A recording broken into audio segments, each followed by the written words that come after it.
అందరికీ నమస్కారం అండి. 2024 సంవత్సరంలో ఆఖరి గ్రహణం అయితే ఏర్పడబోతుందండి. ఈ గ్రహణం మనకి సూర్యగ్రహణం అండి. రెండవ సూర్యగ్రహణం అయితే ఏర్పడబోతుంది.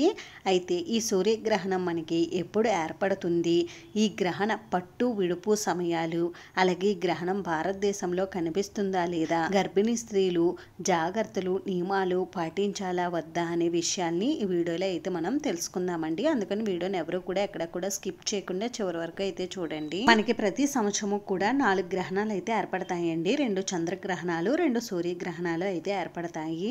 మనకి గ్రహణాలు ఎప్పుడు ఏర్పడినా కూడా సూర్యగ్రహణాలు అయితే అమావాస్య తిథి ఉన్న రోజున, చంద్రగ్రహణాలు అయితే పౌర్ణమి తిథి ఉన్న రోజున అయితే ఏర్పడతాయి. ఇప్పుడు మనకి ఏర్పడబోయేటటువంటి ఈ సూర్యగ్రహణం ఈ 2024 సంవత్సరంలో ఇదే ఆఖరి సూర్యగ్రహణం అండి. ఈ గ్రహణం మనకి భాద్రపద అమావాస్య రోజునైతే ఏర్పడుతుందండి. ఈ ఏర్పడబోయేటటువంటి సూర్యగ్రహణం కేతుగ్రస్త కంకణాకార సూర్యగ్రహణం అండి. మనకి ఇప్పుడు ఈ 2024 సంవత్సరంలో ఈ సూర్యగ్రహణం ఎప్పుడు ఏర్పడుతుంది అని అంటే, స్వస్తి శ్రీ చాంద్రమాన శ్రీ క్రోధినామ సంవత్సరం దక్షిణాయన భాద్రపద మాసం అమావాస్య తేదీ 2024 అక్టోబర్ 2వ తేదీ బుధవారం రోజునైతే ఏర్పడుతుందండి. ఇంకా ఈ గ్రహణం పట్టు సమయం వచ్చేసి 2024 అక్టోబర్ 2 బుధవారం రాత్రి 9:13 నుండి ప్రారంభం అవుతుందండి. ఇంకా విడుపు సమయం వచ్చేసి 2024 అక్టోబర్ 3 తెల్లవారుజామున 3:17 వరకు అయితే ఉంటుంది.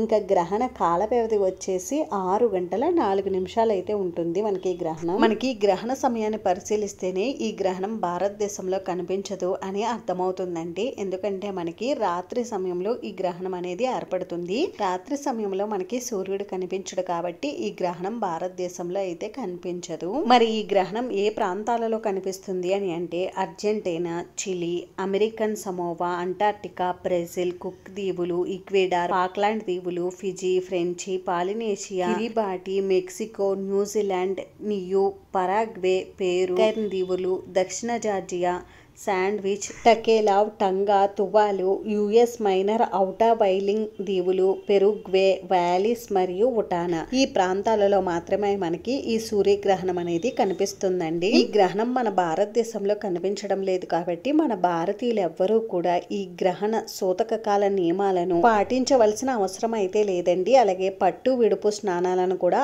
ఆచరించవలసిన అవసరం లేదు. ఇంకా మన భారతదేశంలో ఉన్నటువంటి గర్భిణీ స్త్రీలు ఎవరు కూడా ఈ గ్రహణ నియమాలను జాగ్రత్తలను పాటించవలసిన అవసరం అయితే లేదు. అయితే గర్భిణీ స్త్రీలకు కొద్దిపాటి భయం అయితే ఉంటుంది కదండి. గ్రహణం ఎక్కడ ఏర్పడినా కూడా దాని ప్రభావం అనేది చూపిస్తుందని అలా అనుకునేవారు మీరు ఈ గ్రహణం ఏర్పడక ముందే భోంచేసేసి హాయిగా నిద్రపోండి. ఎందుకంటే ఈ గ్రహణం మనకి రాత్రి సమయంలోనే ఏర్పడుతుంది కాబట్టి రాత్రి సమయంలో మీరు ఎలాగో బయటకు వెళ్ళరు కాబట్టి మీరు హాయిగా పడుకోండి.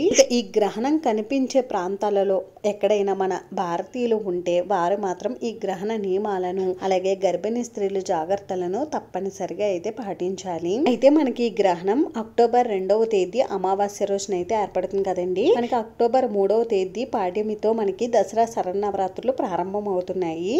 అయితే మరి పూజా మందిరాన్ని ఎప్పుడు క్లీన్ చేసుకోవాలండి గ్రహణం వెళ్ళిన తర్వాత అని అనుకుంటారు. మనకి ఈ గ్రహణం భారతదేశంలో కనిపించట్లేదు కాబట్టి మీరు ఇటువంటివేవి కూడా చేయవలసిన అవసరం లేదండి. మీరు ముందుగానే పూజ కోసం పూజా మందిరాన్ని శుభ్రం చేసుకుని పెట్టుకోండి. అంతేనండి. చూసారు కదా, ఈ వీడియో మీకు నచ్చితే ప్లీజ్ లైక్ చేసి షేర్ చేసి సబ్స్క్రైబ్ చేసుకోండి. Thanks for watching.